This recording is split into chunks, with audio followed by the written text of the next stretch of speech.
Hi people, welcome to the Creative Pathway. Keith and Fiona here. Say hi, Keith. I'm just thinking tea. Oh, I'm sorry. Yeah. Okay, hello everybody. Happy tea time. Today we're just going to do a little talk about life, about how to improve your life and get on with it. Yeah, that sounds about right. Yeah, absolutely. Okay, so where to begin? Each breath you take is a life. Yeah. Every breath you take is a life. Every breath you take is a potentiality, a potential to do something or be something or just be here as you are in yourself. So what we're going to talk about, what Fiona and I are kind of working through and helping people with a lot, is actually being strong in the moment. Yeah. Because the moment is so, people say, what's going to happen? Well, we don't know. No one knows for sure. I thought we were supposed to be psychic. It doesn't matter. We don't know. we still don't know. We have abilities to see things, and yet there's so many players on the world stage and so many different, so many different ways you can see it. You can be out and out believer in everything you see on the TV, or you can be an extremely off-the-wall conspiracy theorist, if that's your thing. But somewhere in the middle, the truth lies, And the important thing is that we're working with, and we want to put into these talks, is the actual life force within you. There's so many people really down and depressed at the moment. Yeah, absolutely. And we're here because we still do a lot of online work, so we get a lot of input from people, or actually all over Europe and Australia even. The land of kangaroos. Hello, Australia. Hi, Australians. And we look at this and we listen to what they're saying, and it's like we're all being tested. How strong is you as a species? If you look at it, the whole of life on every level is being tested right now in the ecosystems. What's going to survive? What's not going to survive? Are we going to survive? And the strange thing is, while we've all been locked down in various places, the ecosystem, the plants, they've started to come back. Yeah, we can see that here. That's a positive thing. Yeah, absolutely. More movement. It's winter here, but like people know, possibly it was like 2 meters of snow in Madrid. Well, we woke up to +5 and rain that day, but sunshine the next day. So we didn't get that. So strange anomalies of weather. We were sitting out the other day talking to people on the telephone, friends and things, and we sometimes work on the phone sitting in the garden. So, in the sunshine. It's warmer in the garden than in the house. Pair of shorts on, talking on the telephone, giving a reading or giving advice, and the person's in England and they're talking about the snow. So, it is what it is, and yet we miss the snow sometimes as well, Yeah. Our friends for a day contact us. Yeah, but it'd be lovely to be out playing on the snow again, Fantastic. I think it's looking at everything you can find joy. Yeah, well, this is it, is this a serious talk? Why is he talking about, I can almost hear some people say, well, why is he talking about this when there's important things? That is important. That's it. That's it. What is important is each breath. And in each breath, that feeling that you get, that feeling of, I'm here. I'm still here, even, Yeah, but I think that the problem is with everything that's been going on and is going on, is the fact that people are finding it difficult to actually take that breath and think, oh, I'm here. Yeah, that's true. Yeah. And then we talk about different techniques, which we're going to talk a lot about different techniques as we go along. But then one technique is the old Zen one of, each breath is a lifetime. Each breath you live is a lifetime. Within one breath, anything can happen. I suppose when they had extremely fast samurai swords, each breath was a lifetime. If someone was going to chop your head off, it came like that. Later on, before we finish talking, we will actually give you a couple of techniques of how to use your breath and how to take that breath. Because I know that sometimes it's kind of, people think, take a breath. Breath is a lifetime. You've got to really give that some thought to get to the end of it. Sure. And another thought comes to me as well, right through my working life, and I think Fiona, I'm not going to speak for Fiona, she can speak for herself, but through my, well, you can you? Yes, I said always. A little bit. Through my working life, I've been aware that each breath is a lifetime, because doing a lot of healing, starting with healing, actually, and with some very sick people, and basically they knew that they might not have the next breath. And the other thing that is important is to appreciate that breath, because in each breath, basically, it's a meditation. One breath is a meditation. In one breath, you can go from feeling of deep depression to absolute joy of being alive. And that's what the old Zen masters and the old some of the gurus, used But to tell us. I think also it should be, saying meditation. When you say that, people always think of sitting down and being in meditation, not as seeing life as a meditation, not as doing life as a meditation. Let's face it, if you're going to go into some extremely, very well practiced stance or shape, you do look absolutely magnificent. I wouldn't know. I can't do that. So I can see why people like doing that, but is it working? This is the bottom line with everything. Is it working? Yeah, and that's why I actually mentioned that, was simply because I feel that not enough is talked about as in moving, focus, meditation, as in creating and doing something, whether that is... whether that's cleaning a drawer out. Yeah, cleaning a drawer out. Or walking in the woods. Whatever. Or there can be a movement in the head or the emotional level. So, there's movement on every level. So every time you have a thought, you have a movement of biological stuff and electromagnetic stuff going on in the head. If you concentrate really hard, you can feel the brain cell going side to side. I've only got half of one. I think, maybe 3/4. I'm growing it back. But taking it to a serious point. Oh, really? Yes, a serious point. Everything is practice. As the Buddhists would tell us, as the old Zen masters used to say, everything is practice. And practice is just, it's nothing hard. It's quite natural. It's just being aware of the moment. Being aware of the breath sometimes, being aware of how your body feels, being aware of, for example, I can feel Fiona's energy, and she can feel mine, and being aware that life is precious. These are really important keys that you'll find in most systems of real spiritual growth. Yeah, you actually just triggered a thought with me saying practice.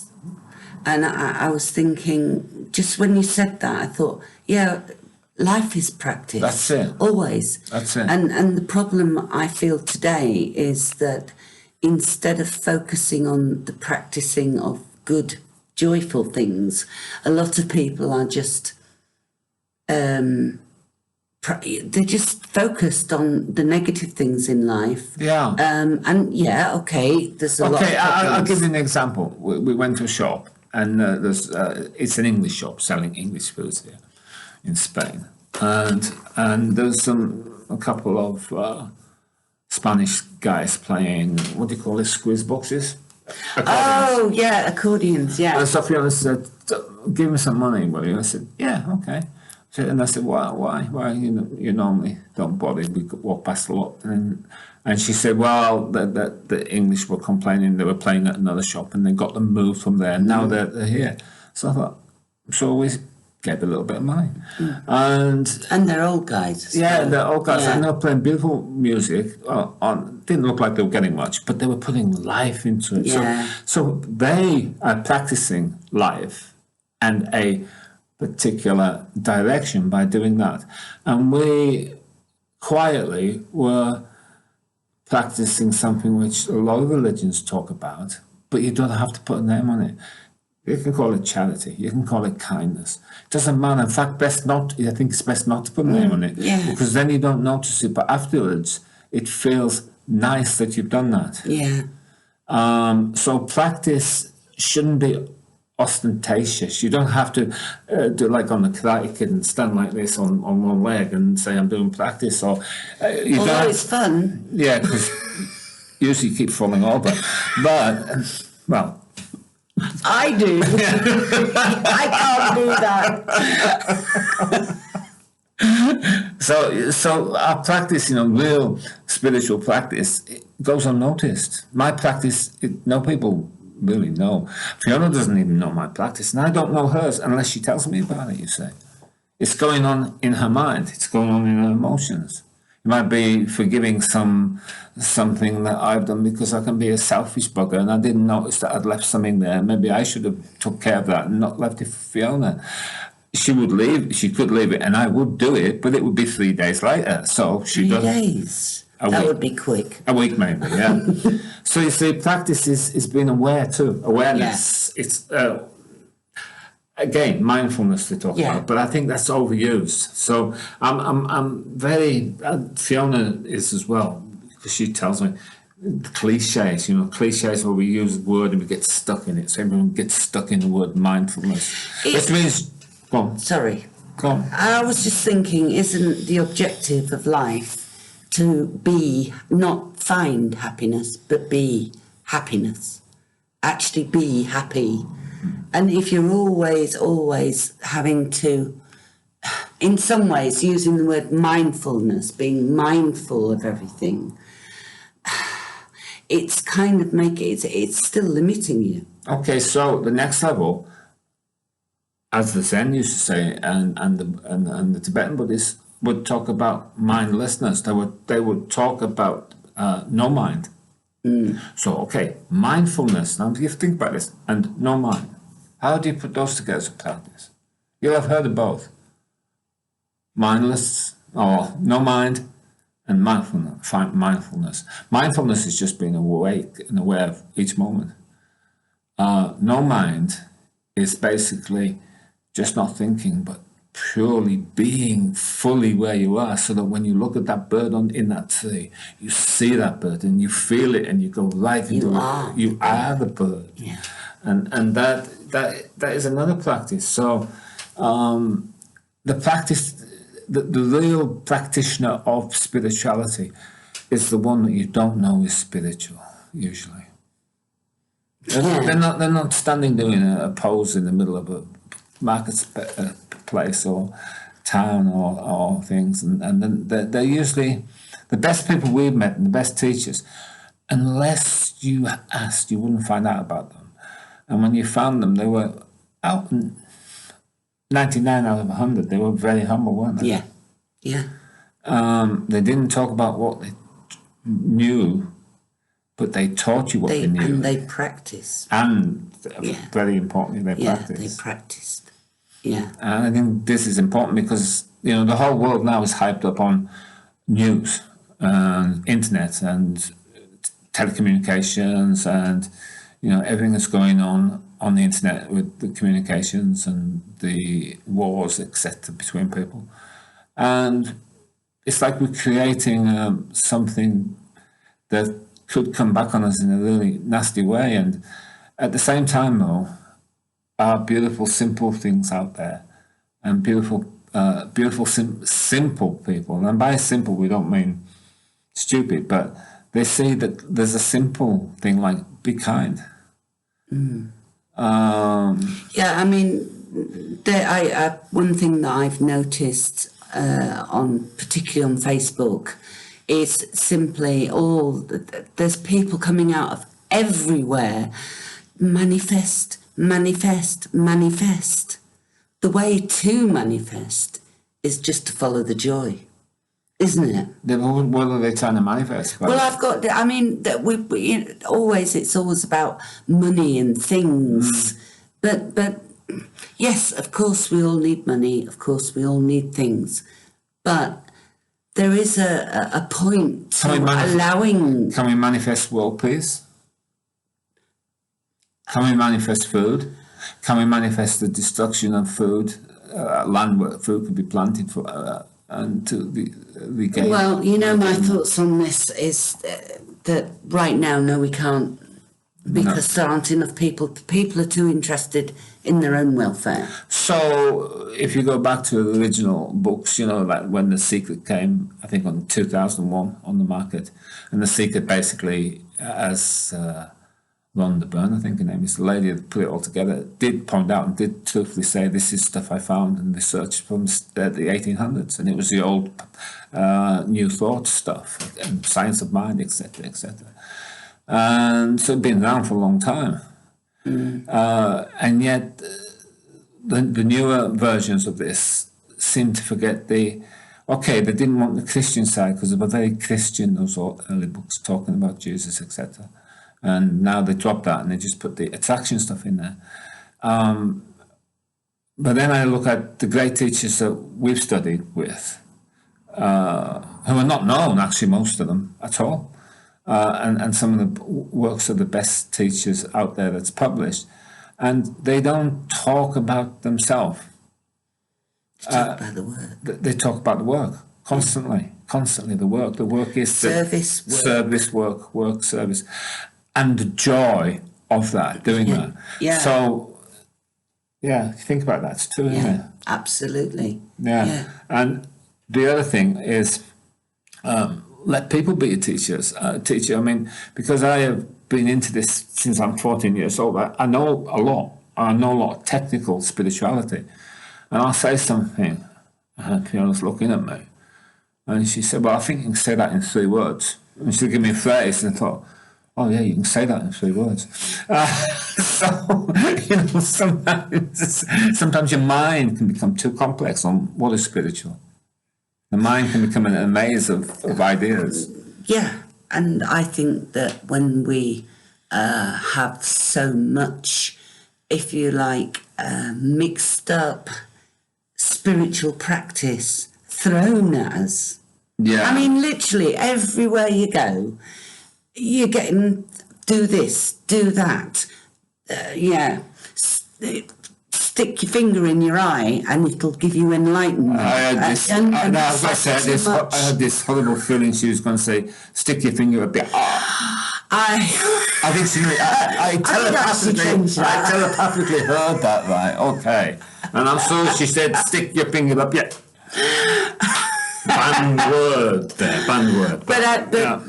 But in all seriousness, while in one part of this they're throwing joy at you, saying find the joy, in another part you really have to work super hard to find it. And I do firmly believe that if you can't sit for 5 minutes by yourself alone, I write a technique: sit for 5 minutes alone, silence, close your eyes. Where do your thoughts go? What jumps into your mind immediately?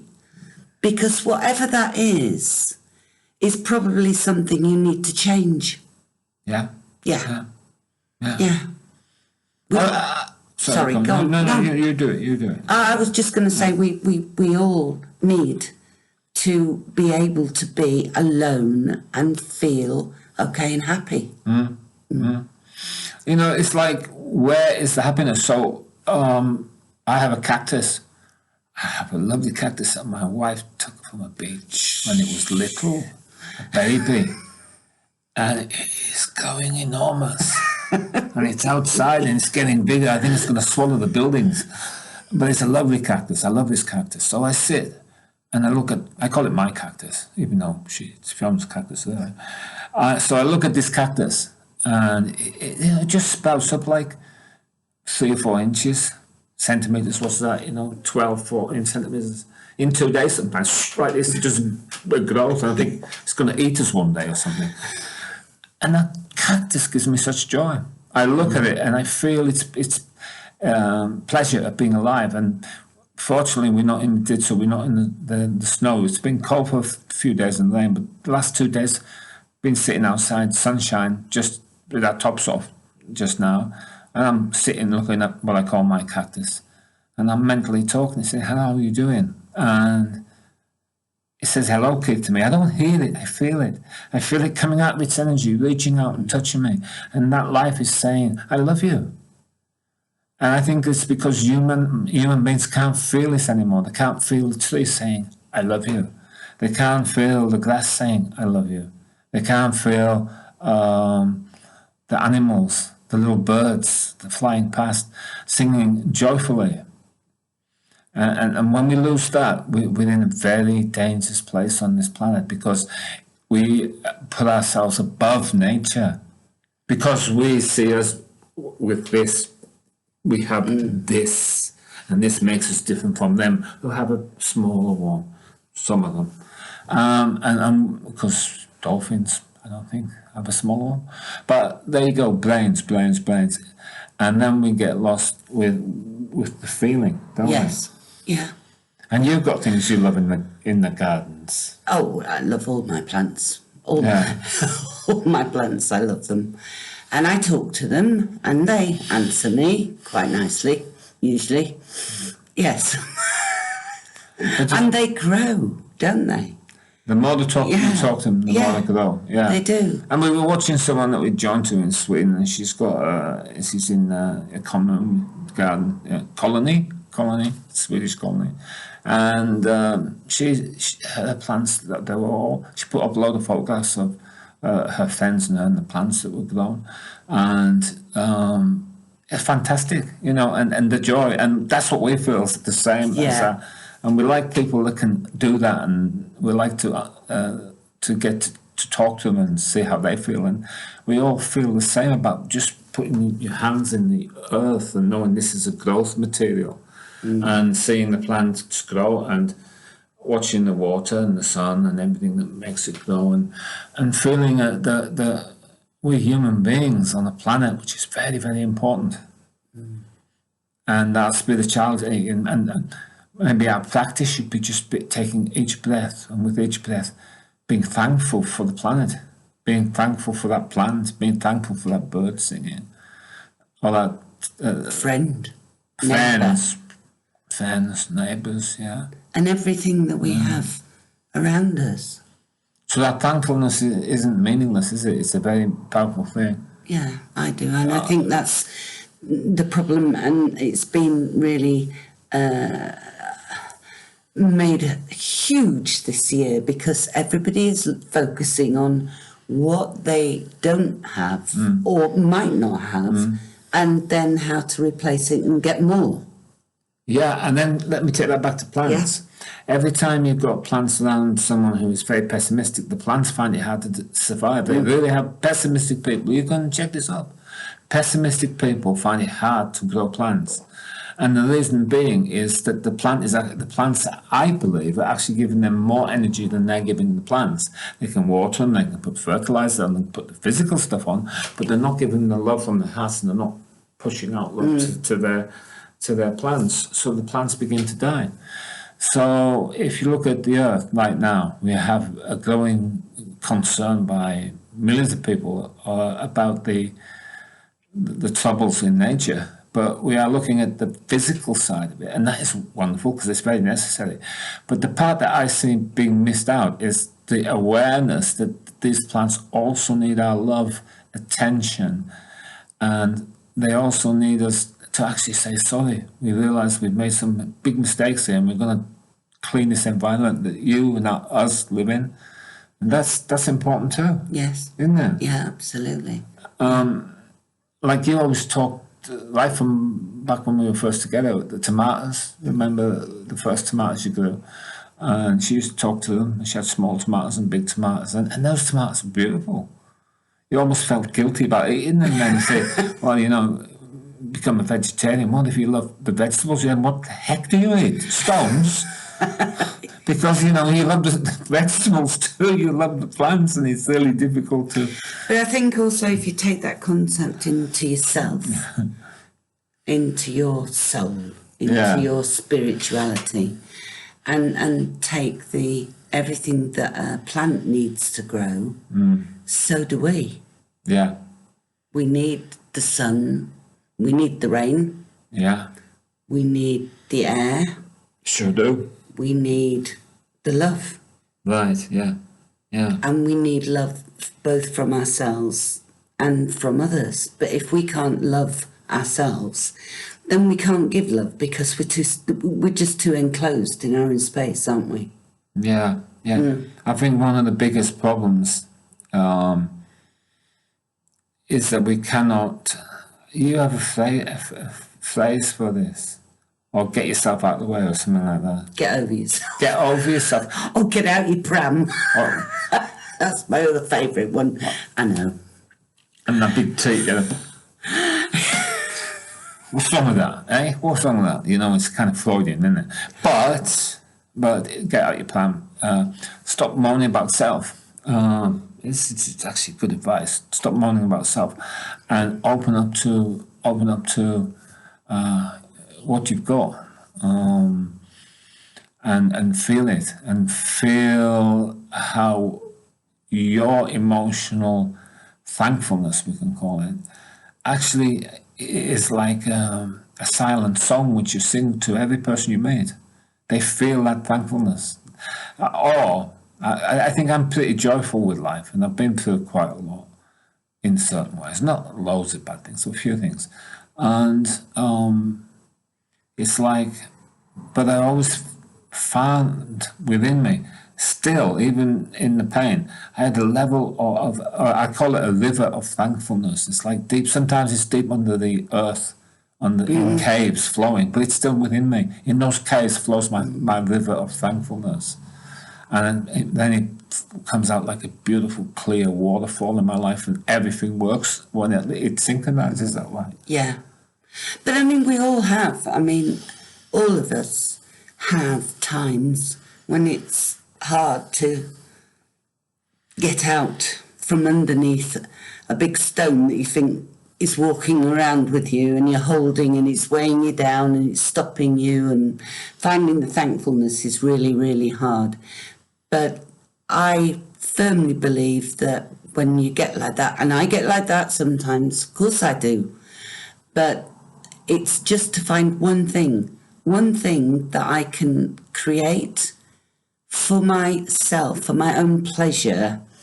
And I know everybody's going to hate me now, but one of the things I do when I'm really not feeling good is I clean. I clean cupboards, I clean all sorts of things, because I love my home. It's really, really important to me.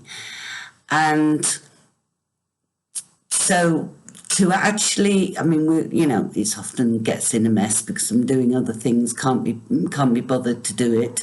So when I really feel down, I just say, okay, I will force myself to make this nice, because it creates good energy for the house, it creates good energy for me, and the actual pleasure I get from sitting in it all afterwards is brilliant. So that's my technique to get myself going.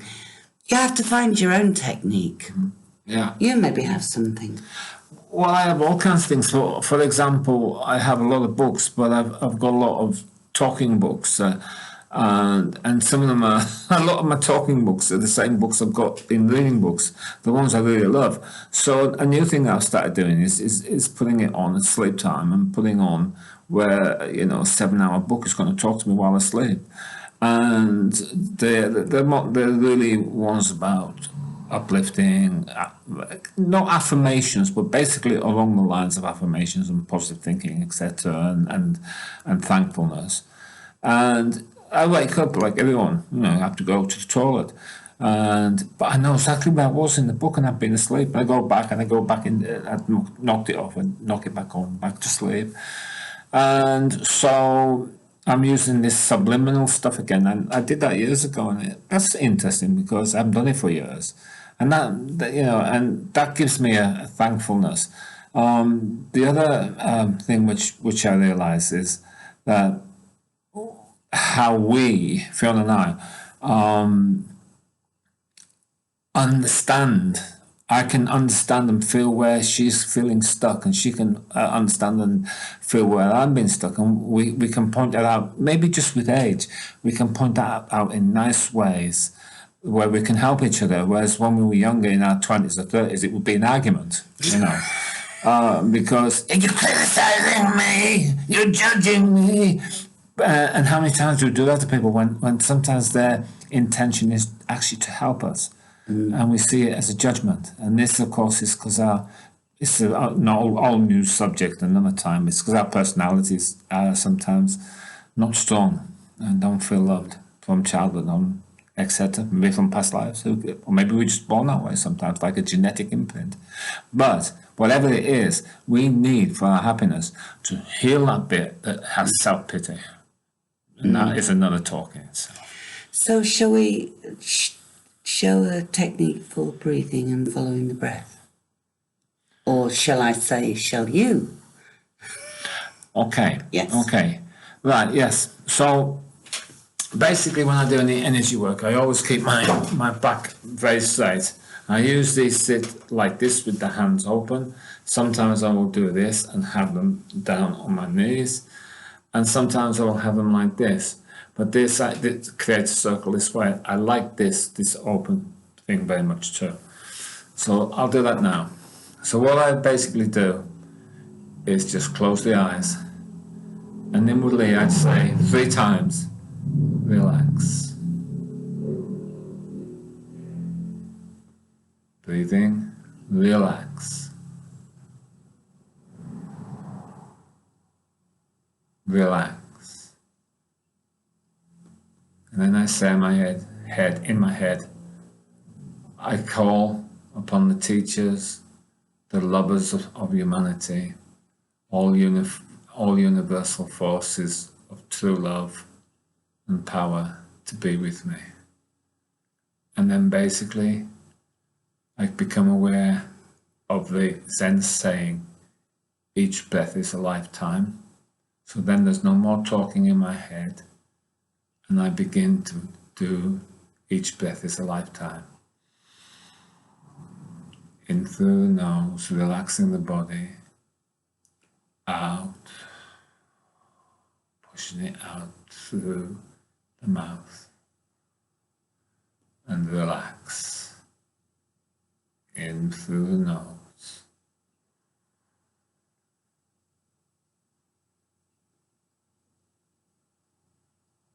And out slowly through the mouth. As you do so, be aware of the body's changes. In through the nose.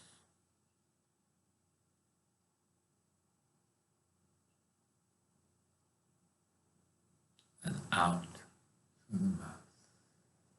Relax.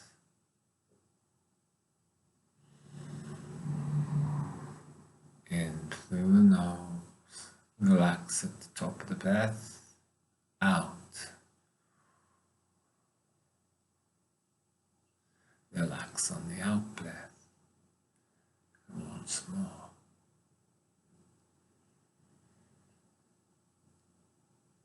In, now feel that move into the top of the head and the third eye area. Hold the balance, and out. Relax. Keep going with this process. In.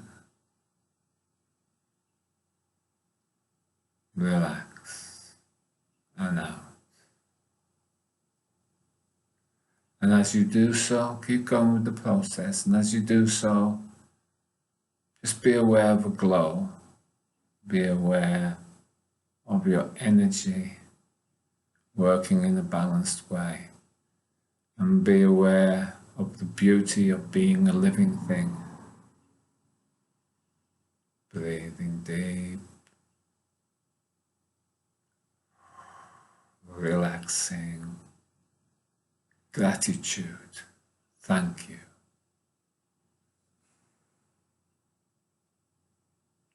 In and out. Thank you. And just one more time. In. Hold a little longer. Out, and then as you blow out, just blow away disharmony and feel that disharmony going into the atmosphere and harmonizing with all of the harmonized forces of nature. And under your feet, feel the power of Mother Earth and thank Mother Earth for your connection to the planet. So feel now that you have a connection to the cosmos, usually seen as the Father energy, and the Earth usually seen as the Mother. And bring both of those forces, Mother, Father, Father, Mother, together into your heart. Bring your hands, doesn't matter which way they go, onto the chest chakra. Give yourself one big breath, and as you breathe out, go, ah, and let go, let go, let go. Relax, relax. Okay, thank you. Thank you.